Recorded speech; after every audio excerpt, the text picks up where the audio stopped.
let's just get into it. All right, sounds good. Okay, from the music desk, I'm Justin Barney, and I'm here with Xiu Xiu. Can you both introduce yourselves? Hi, this is Angela from Xiu Xiu. Jamie, as well from Xiu Xiu. So, Xiu Xiu, you are releasing an album called Oh No soon, and in part of it, you are releasing a hot sauce. The Oh, Xiu your nose is good. hot sauce here, and you have the hot sauces as well, right? I do. And Mine's not done, but wow, okay. And so my friend was like, it would be cool to do a Xiu Xiu kind of Hot One style interview. And I think that sounded really fun because I love the music that y'all make, and it also sounds like a pretty decidedly un-Xiu Xiu thing to do, which Well, eating snacks is a horrifyingly Xiu Xiu thing to do. And so we're gonna do this. So we, Angela, you are vegan, so we're not doing wings, but we are doing. I have tater tots made here, and you do too, correct? yes. Okay. All right. It's bigger than Angela's entire head. The bowl of them. And so, all right, let's get into it. So we got the hot sauces are from Soothsayer Hot Sauce in Chicago, and very cool things. Soothsayer like owns or they like partially own a venue in Milwaukee, X-Ray Arcade, which is Oh, that's cool. one of my favorite places to go. So that was like some super weird, cool kismet kind of thing. They gave us the rundown of sauces of the heat areas. So we got 6 sauces here, and we'll start with Omen. Okay. How much are you gonna put on, Angela?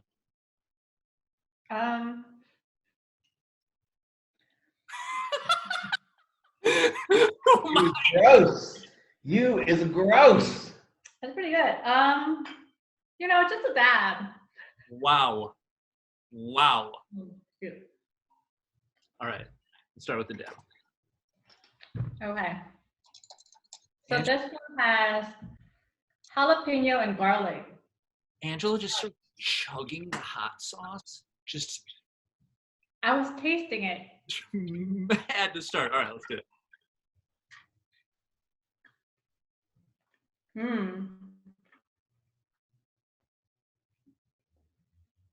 You can really taste the garlic. I like it. You can definitely taste the garlic. Yeah. Good. And the jalapeno.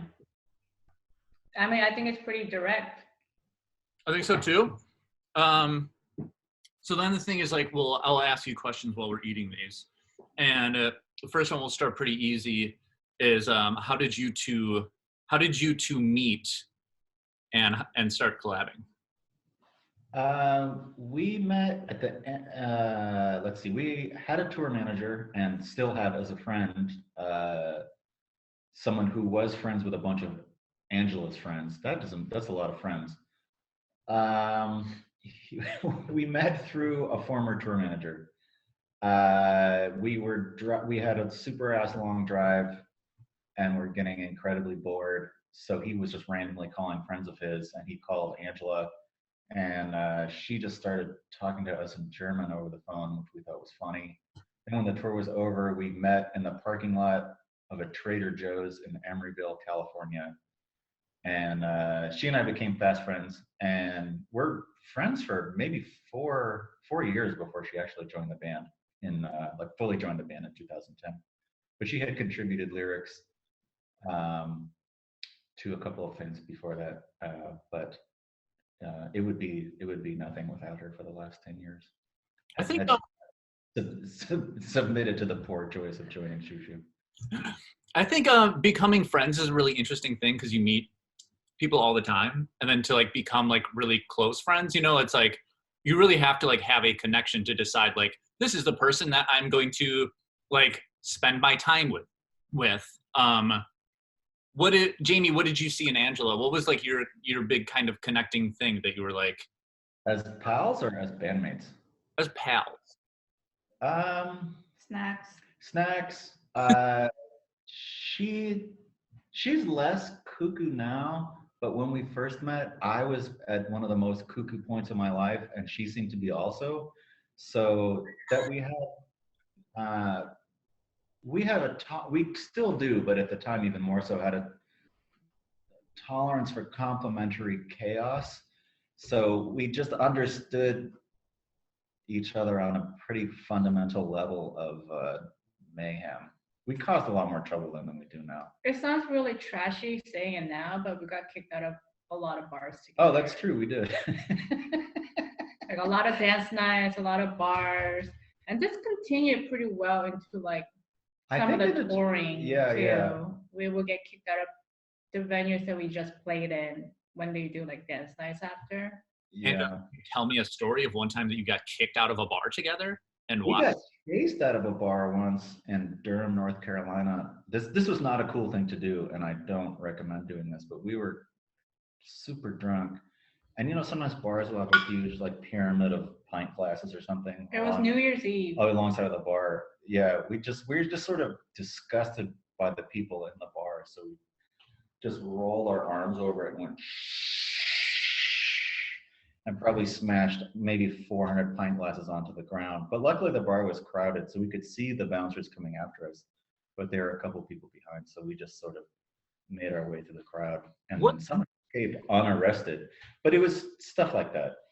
What disgusted you? What about these people disgusted you? Have you been to Durham? Stop. Bring that up again. No. You know, sometimes people are cool and just like having fun, and sometimes people are just. Sometimes people are cool and having fun. True. And we're obviously judgmental snobs, or I am obviously a judgmental snob. Angela's more magnanimous and peaceful. That's not true. But I mean, we also don't need an excuse to find people disgusting. Unfortunate, but true. Yeah, I hate to say that's why we're friends. Okay. There's a line in the Xiu Xiu song that is, "I hate everyone but you," which is just basically how we feel about each other. That's a great partnership. Let's move on. Let's go on to the next hot sauce, and this is the Xiu Xiu Hot Sauce. More hot than sad sauce. Yeah, it's spicy verde with Szechuan peppercorn. You want to chug it? Yeah, actually, it's good chugging it. Oh, it's so gross. Like, it's not super spicy, but it's really like kind of refreshing. But it's green. Oh my God. Did you like develop this flavor with them, or how did that, or what?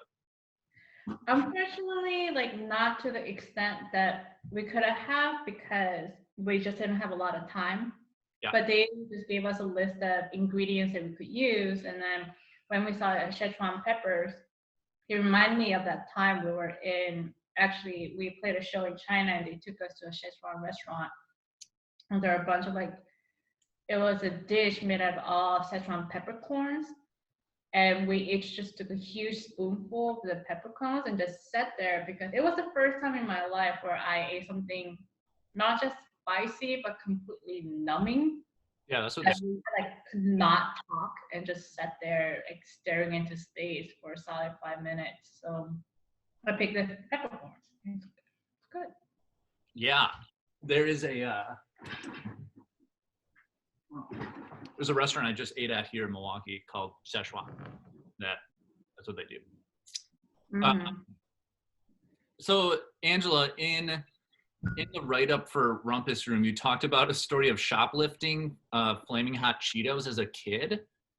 Can you tell that story? I mean, I shoplifted snacks a lot as a kid, so it's probably. But I do remember the first time because I remember, you know, it like when I was younger, we would be allowed to like walk home and back from school, even in elementary school, alone, because it just, I guess, nobody kidnapped children back then. So I don't remember like going into I don't remember like walking into the shop and actually stealing it, but I remember being home with a bag of flaming hot Cheetos and my mom looking at me being like, where did you get those? Because she knew I didn't have any money. And me just being like, oh, someone gave it to me. She'd be like, who? Like, somebody in the elevator just gave me this bag of flaming hot Cheetos. And she obviously did not believe it. The snack pedophile. Yeah, so I remember like the aftermath of it, but I don't remember like actually walking in, like taking it. Like that scene is not in my brain. But I mean, I think that was my very rapid descent into snack thievery for quite a few years, like way too long into adulthood.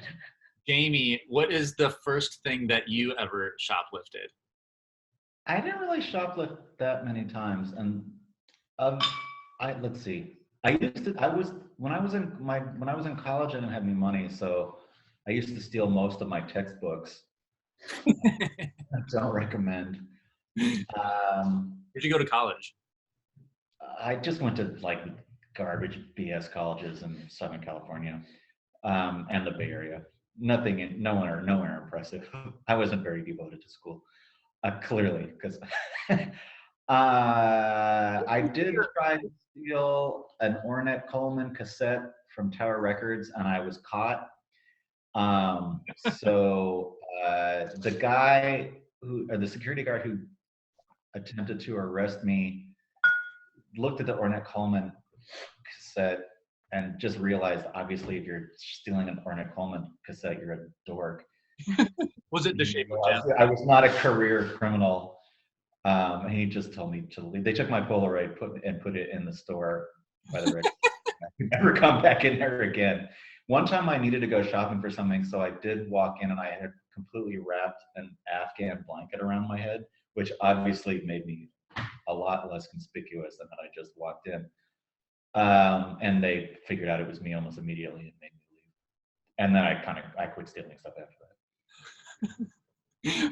With it wrapped around your head. I don't know. I mean, I was a stupid kid, obviously. Was the cassette The Shape of Jazz to Come? What's that? Was the Ornette Coleman one The Shape of Jazz to Come? Oh, I remember what it looked like. I can't remember what it was. I did go to another store and buy it later because I did actually want it. All right, let's go on to the third. I'm gonna have a little more of this. So. Okay. That's a good hot sauce. Good job, Soothsayer. Good job, Soothsayer. Oh, I would like to note, just because they did such a good job, the title of that hot sauce comes from a lyric in one of the songs, I Cannot Resist, which is a duet with Deb Demure of Trap Majesty. So thank you, Deb. Let's go on to the third, is peppers in a scotch glass. So that's scotch and scotch bonnet. What's a scotch bonnet? No idea. I think it's a bonnet. I think it's gonna taste like a grandma textiles. Jamie, you said that you didn't like school, but I feel like your interests feel pretty academic. Oh, I mean, things that are interesting in life don't necessarily parallel school. I mean, I was a good student just out of being afraid of doing anything else, but I went to school sort of out of rote. I wasn't necessarily going because I thought it was a good idea. I'm interested in the world and I like learning things, and as noted, I'm a dork, but it doesn't, school isn't for everybody. Sure. Angela loves school. My sister loves school. I don't love school. I ditch school all the time. They're both cool. I love school too. Stay in school. All right. Ryan. Don't stay in school. Live your life. There's other things to do. But a lot of it is just, I mean, I feel my favorite part of school is just to be able to do interesting things and learn about like weird shit. And I feel I agree, but I think for some people that's a good and appropriate setting for it, and I think for some people it's not Yeah. But I'm glad it worked out for you. This one's hot, Angelo. Yeah, it's good, huh? I'm gonna have a little more so I can taste the scotch. But I also like the description on the side. Like the last line says, pair with actual shots of whiskey for notes of, I truly have no self-respect. God. And yeah, I'm sure it was my ex's fault. That's winning whiskey. It's pretty good. This is we're definitely up in the spice game. So on, and are you like a spice fiend? I never really considered it. I mean, I just like spicy, but like I've never really collect hot sauce or. Oh, look, now we got. Oh, there it is. That's a Japanese whiskey. That's a good. Okay. So I'm gonna do a little bit of. Yes, good thinking, Jamie. It's not coming out. There we go. God, oh, it's so Sorry, I'll stop doing that. So gross. And then I have whiskey. Oh, this is a hot one. Do they go together? This is a hot, but it's a really good one. This is like this is like my ideal level of spice, where it's like it really kicks you, but also there's a lot of flavor. Oh. Okay, so the album is Oh No, and it's all duets. I think. Jamie can hear you. He's just putting the whiskey away, so because I have to get back to work after this, and I probably should not. For two people who just shared with me the lyric, I hate everybody but you, why bring so many other people into this project, and how did you choose them?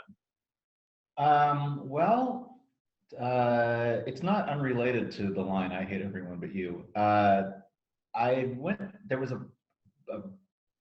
around the time we were starting to work on this record, a number of people that I was very close friends with in unrelated ways, but in quick succession, all fucked me over, and it made me lose my mind.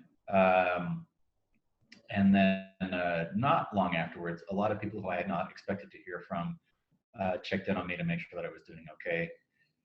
And a lot more people were generous and kind than were rotten to me. So it was a reminder that my kind of descent into the abyss of hating everyone was not necessarily that well founded. So doing duets was an attempt to say thank you to everyone who was so nice when I was having a particularly bad time. And the songs are not about this at all, but the idea of doing the record is essentially a symbol of attempting to reconnect to the I guess broader potential niceness of humanity. That's very sweet. People were very sweet, extraordinarily sweet, and we wanted to say thank you. That is very sweet. So how did that work, like lyrically? Did they write their own, or did you write for them? And did you pick like who you wanted to sing what? It was we've done a lot of collaborations, and the mode with each collaboration is to ask the person to be completely themselves. I mean, there's everyone we've collaborated with is a brilliant artist, and why would you want to corral someone into being something that they're not when what they are is spectacular? So I sang like a guide melody and sent a set of lyrics, but with everyone said, take them or leave them, do what thou wilt. And some people followed them pretty directly, and it sounded wonderful. And some people did things that were completely different than what I said, and it sounded wonderful. That it was a surprise every time was exciting. And I'm not saying this to exaggerate, but every single person's performance was singular and wonderful. I'm extraordinarily touched and honored that everybody put so much heart. That's very sweet. Okay, let's go for the next hot sauce. Which one's that? We're fourth up the scale, and this is the third away from the last one. It's called Button Smasher. I think this is a little ode to X-Ray Arcade in Cudahy, Wisconsin. Nice. I think that it is. Marita and Ghost. Oh yeah, Ghost. Ghost peppers are supposed to be bad for you. they are. And Yeah, exciting. X-Ray. It's so funny that these guys own X-Ray Arcade because it's like it was called the Metal Shed, and it was like just a place. It was like in Cudahy, which is like kind of like removed from time in Milwaukee. It's just kind of like there's still like a VHS like rental store there. It is like it's kind of like a weird anachronism. And Metal Shed like existed for a long time, and then Metal Shed went down, and X-Ray Arcade came back up, and it's like mostly like a bar and arcade, but occasionally they'll like do a show there, and sometimes they really kick ass, but they still do a lot of metal. So That sounds awesome. it is so sick. There's a Cudahy near where we live, which also is fairly removed from time. Oh, is that really? This one is good. It's like spicy that it immediately kind of burns your tongue a little bit, but it has a lot of flavor too.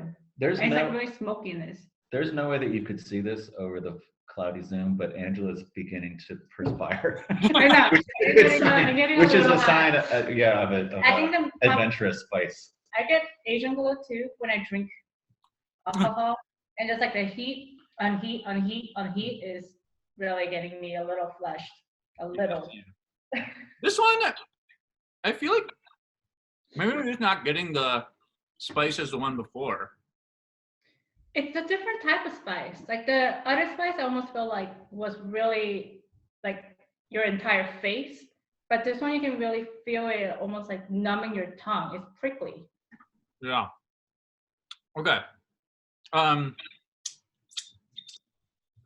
So Maybe the is just watching me eat all this hot sauce. Spice is I appreciate it as a spectator, but I agree. my friend Rob, who you know too, Rob Wilcox. So Yeah.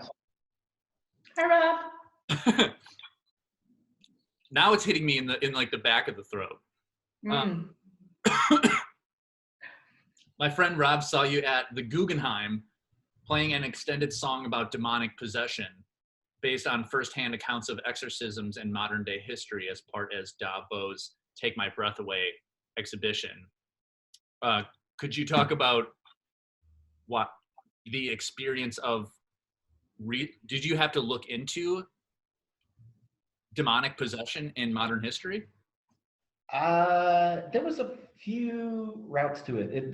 Jan Bo is he's a Danish artist. We've collaborated with him a couple of times, and he has a few pieces which are the titles of which are taken from lines from The Exorcist, and the pieces themselves are beautiful, and they're just beautiful, and they seem, when you look at them, not necessarily related to it. And I'm gonna mangle the titles, but they're things like, pull the crucifix out of your cunt, you stupid bitch, or something like that's the name of the title of the piece.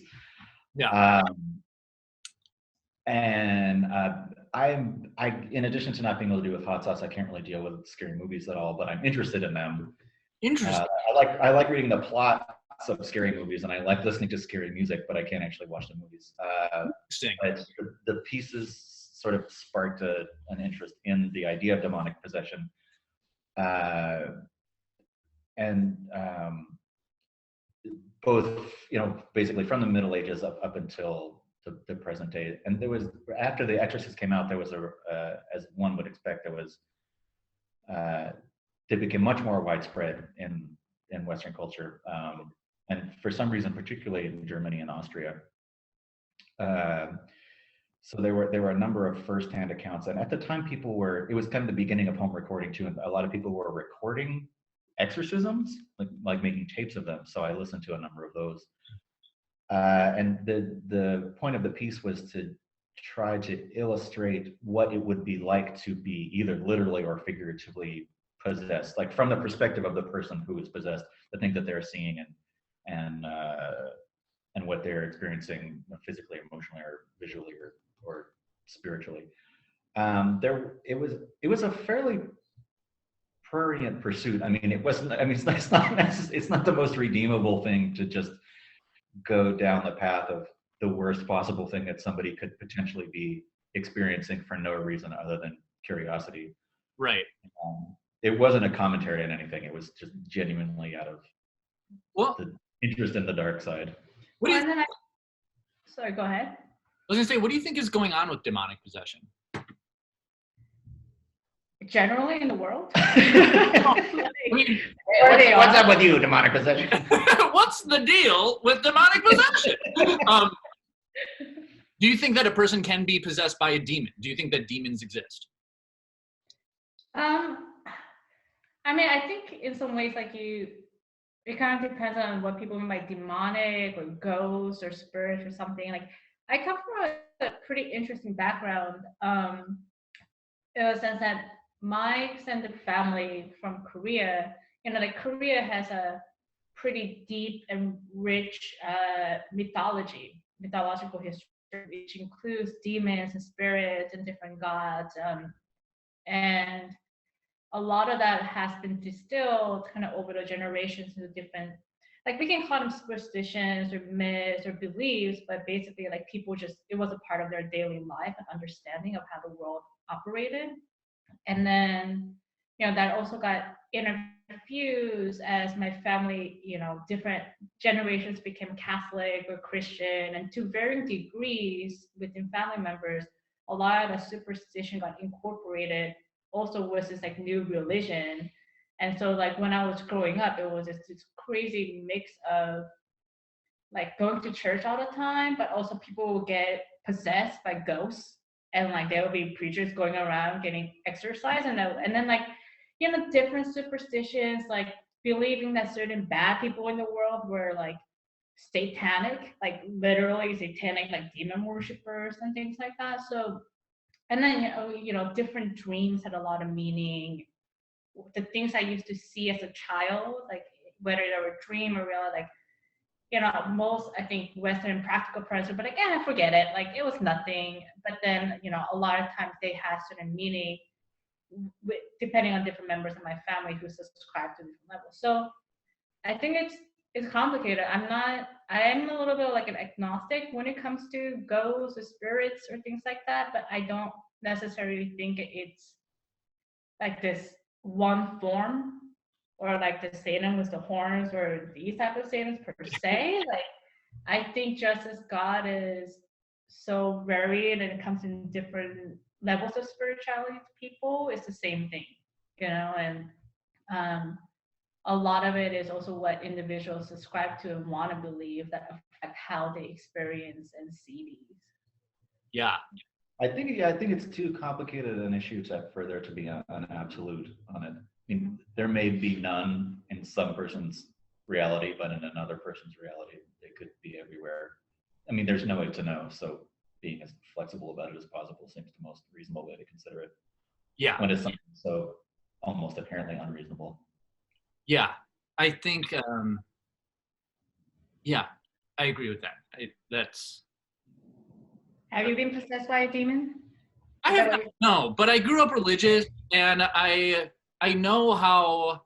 I remember wanting to like feel God in that way, or like in a way like that, and I feel like I know how something like you could be possessed by an idea, or have that. So I mean, I'm open to it all. Okay, let's go on to the next one. Is this the hottest? The last one? The hottest? No, there's two. This is the second hottest. It's called Rad Hombres. Easy top. Yeah. Jamie, what'd you grow up listening to? It was interesting. My dad was a musician, and not unlike myself, kind of a music snob. I'm sure that's why I became a music snob. So because he was a musician, he was really particular about what records he allowed in the house. So yeah, in some ways it was annoying. I wanted to listen to Motley Crue like my friends, and he was like, "You cannot listen to that." But he then would give me like an Otis Redding record or a Prince record or a Talking Heads record. So or like a field recording or Mozart or something like that. So I mean, from a pretty young age, I grew up listening to as an adult now, music that is still of good enough quality that I'm interested in almost the same stuff I was listening to when I was 12. What did you grow up listening to? I grew up listening to like a lot of that too. My dad had like really strong taste, and my dad listened to like a lot of Talking Heads and stuff like that. Oh, cool. And Nice. I listened to a lot of that too. And my dad was a real into knowing what you like and not liking what you know. He would always be like, know what you like, go into it. That's cool. That's a nice way to think about anything. Yeah. And so I think that like I have that from him of being like, always challenge yourself, always go weirder, always go further. So I think that is most interesting. That's wonderful. That's nice. And that's what a good thing to have. Angela, what did you grow up listening to? Angela, where did you grow up? You were talking about I was born in Korea, and then I moved to the States like when I was 8. And so I grew up in LA for most of my preteen and teenage years. I don't know. We didn't really listen to music in the house. Like we never had a record player. I remember the first tape my parents bought me was a multiplication table song tape. I have a distinct memory of me like putting it in and playing it, and that is so funny. Saying the multiplication table and following along in my little chart. That is. I also remember like my dad would listen to some classical music here and there, but it wasn't really a musical household. My mom will tell you she does not like music. She says she refers to music as that noise whenever it's on. But I have a collection of spoken word records because I love spoken word records because I was thinking just like that where it's like before the internet and people were like, we need to commit this to, we need to press this. We need this knowledge to be like shared. And so like whatever like people were pressing onto a record and spending money. It costs money to print like a lot to print a multiplication table. That to me is just like people bought it. People bought apparently a lot of it. Yeah. I really like this hot sauce. It's got like carrot in it. Oh. Yeah. There is. It's like it's got a sweet note that is like not ringing to me as being like super spicy. It's the spiciness comes a little after, but also I like that there's like unusual flavors with it. Yeah. Is that carrot? Yeah, they got carrot and ginger. It's like this bright orange too, and I really like it when my food is a weird color.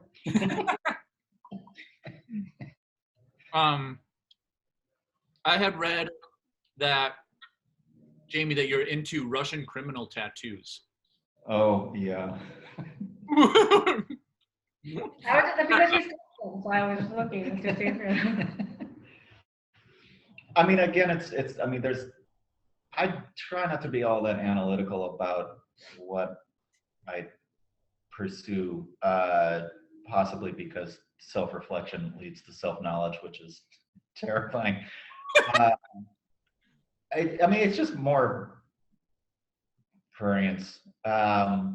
There's nothing good about them. I mean, they're violent and misogynistic and sometimes horrendously racist. misogynistic. And incredibly misogynistic. But there's something about the... I mean, they're essentially a code. I mean, people get a tattoo of one thing and it means something else. That the criminal society in the kind of 60s through the 80s in Russian prisons, it persists a little bit now, but it's become kind of almost like a pop culture thing. So I don't really, the books I have are based on older Russian criminology books that have been translated, and the original ones are written in the 60s to the 80s. So I don't know what it's really like now at all. I mean, I'm an absolute tourist on the subject. I just read about it a lot.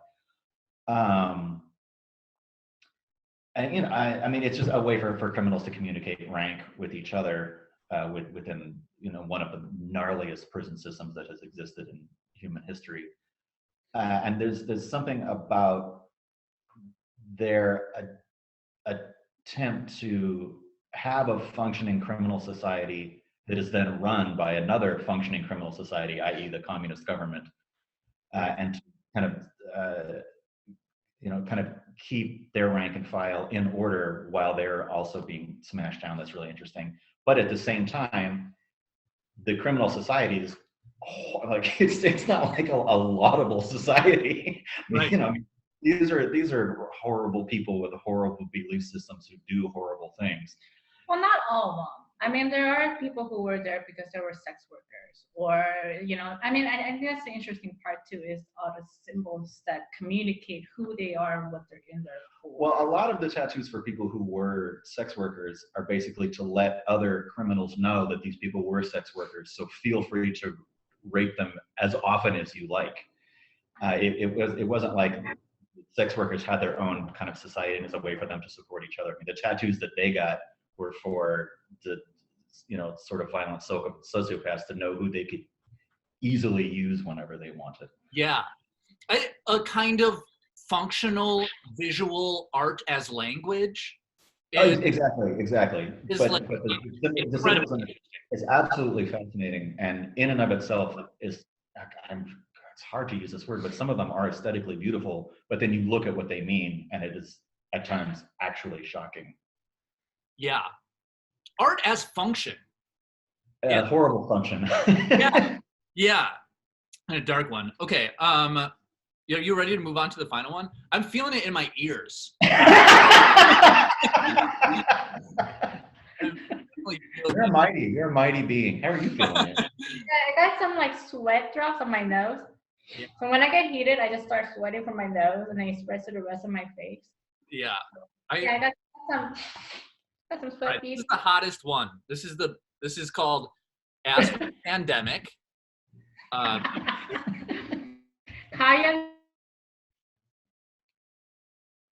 This one says drink a 6-pack of beer.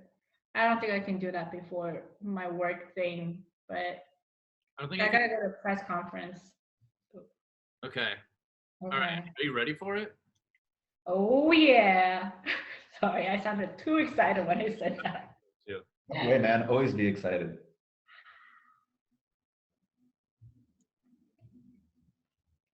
And I'm curious. I'm waiting. Silence. It must be.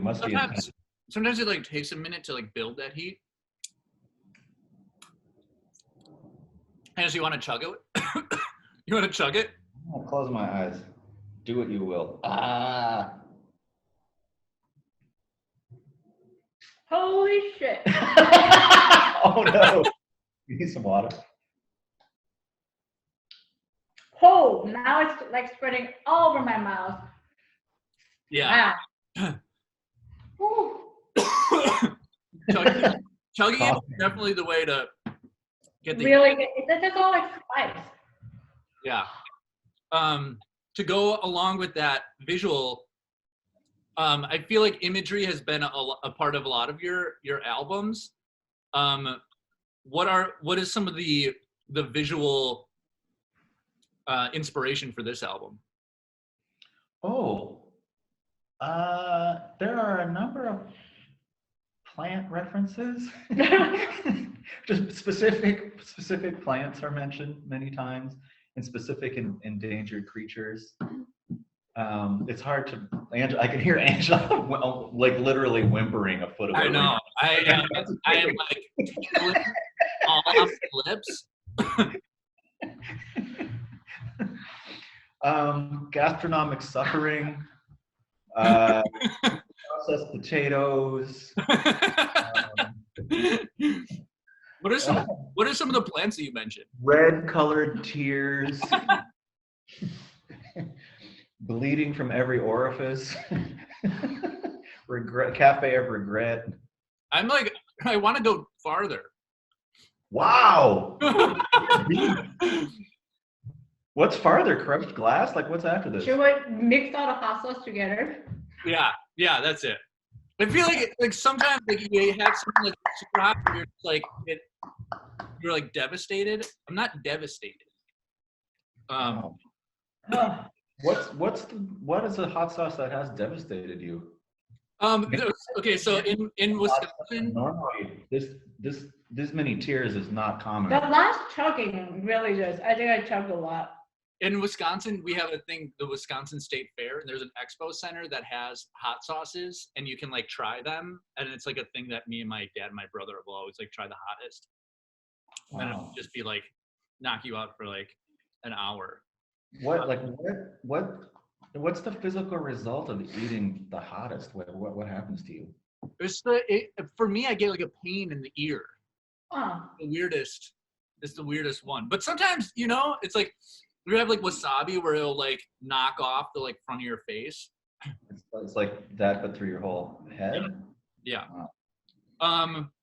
Which for the, I mean, I like the hot sauce because it's basically a pain thing. Like it gets your pain receptors going, so that like, your hormones release afterwards. Like the same thing that's when you hurt yourself, your hormones release. You get a little bit of this like, or a little bit of euphoria. Oh, interesting. While you're hurting, and you're just like, oh, I feel a little high from it. Yes. The last question is, well, actually, I might have two. What is your general outlook on life? I think we kind of discussed this at length already. Chugging hot sauce despite the pain, and I think that's my outlook on life. Is when you're hurting, pain leading to euphoria. Maybe that's it. I don't know. What you need is more pain. Yeah, that's good. That's a snack. And then I would love to have I would like to play a song when we put this on the radio to come out of. What's a song that you have been listening to a lot recently, Jamie? Oh, it can be whatever. I'm Your Puppet by James and Bobby Purify. I've been listening to a lot lately. I don't know what's that song. Oh, it's like a 60s soul song. You probably heard it. It's like an oldies 60s soul song. What do you like about it? It's the playing is amazing. It's by the Muscle Shoals Cats. It's just kind of adorable. There's a radio station, an oldie station in LA called KEarth 101, and on Sundays there's a DJ who's been doing this show for 1,000,000 years called Art LeBeau, and he's kind of a champion of the kind of chola lowrider scene in Los Angeles. Cool. And on the show, a lot of times, the show is basically a dedication show for people who have loved ones who are incarcerated, and they send a dedication, and then they say a little love note to their person that's in jail, and then, but somehow, like almost every single time that you hear this show, someone will dedicate "I'm Your Puppet" to somebody. Which is, and the song is very sweet and very dear, and the singing and playing is wonderful, but it's essentially just about clinging to the submission of love, and that can be very beautiful but also very troubling, right? And then in parallel with, you know, the complications and horrors of the American penal system, and just trying to survive it and get through it, but then also that other parallel between lowrider chola culture, old years and 60s soul. I don't know, there's a lot going on. It's very beautiful part. It's like the nicest part of, you know, what is left of America, is how many things can be going on together and still make sense at the same time. I love that. It's such a great answer. Angela, what have you been listening to? I've finally worked my way up to the multiply by 12.